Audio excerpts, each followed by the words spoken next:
हर महादेव श्री शिवाय नमस्तुभ्यम।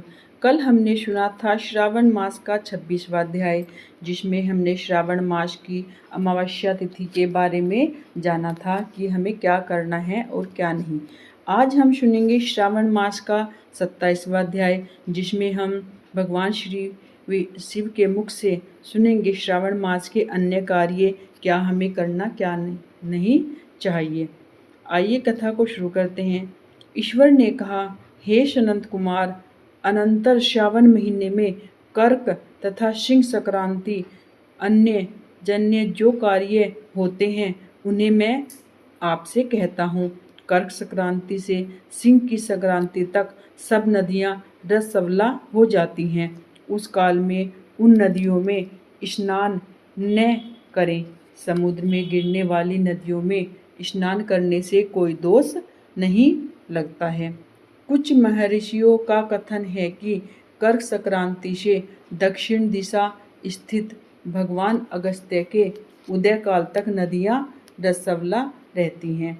ग्रीष्म में भूमि पर जो नदियाँ सूख जाती हैं में अल्प जल वाली छोटी नदियाँ तब तक रसवला रहती हैं।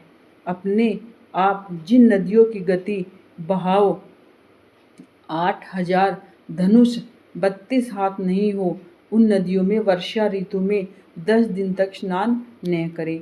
उन नदियों को नदी न कहकर गढ़ई शब्द से कहते हैं। कर्क संक्रांति के आरंभ में महानदियाँ रसवला होती हैं। जैसे स्त्रियाँ 3 दिन तक अपवित्र रह चौथे दिन पवित्र हो जाती हैं, वैसे ही महानदियाँ भी 3 दिन तक अपवित्र रह चौथे दिन शुद्ध होती हैं। हे मुने, उनका वर्णन कहूँगा मैं, आपसे सावधान होकर सुनो। गोदावरी, भीमरथी, तटभद्रा, वेणिका, तापी, पयोशनी से 6 महानदियाँ विंध्य पर्वत के दक्षिण में बहती हैं। भगीरथी, नर्मदा, यमुना, सरस्वती, विशोका तथा वित्सता, ये 6 महानदियाँ विंध्य पर्वत के उत्तर में बहती हैं।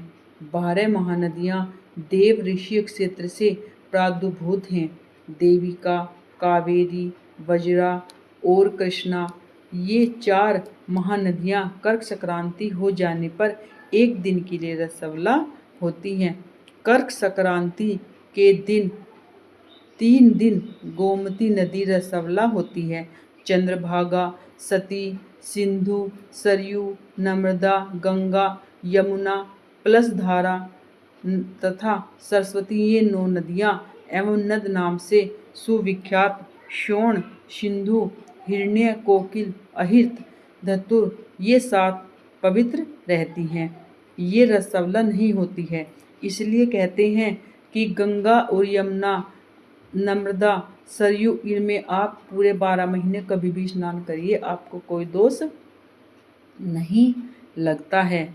धर्मवदा, गंगा, यमुना तथा सरस्वती, ये सब काल में गुप्त रजोदोष वाली होती है। ये सर्वदा ही पवित्र हैं। जो नदी तट निवासी है उन्हें रसवला जन्य पाप नहीं लगता है। रजोदुष्ट जल भी गंगा जल के मिलने से पवित्र हो जाता है। अन्य महीनों की अपेक्षा इस महीने में किया गया दान अक्षय फल प्रदान करता है। मुझे इस महीने से प्रिय कोई और महीना नहीं है।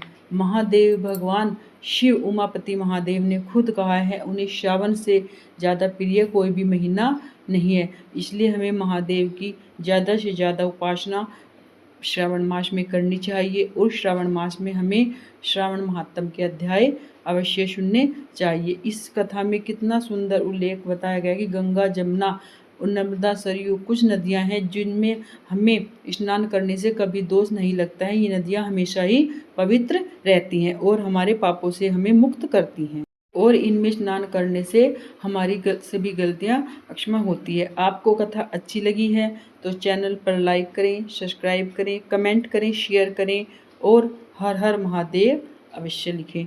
आप पर महादेव की कृपा हमेशा बनी रहे। राधे राधे।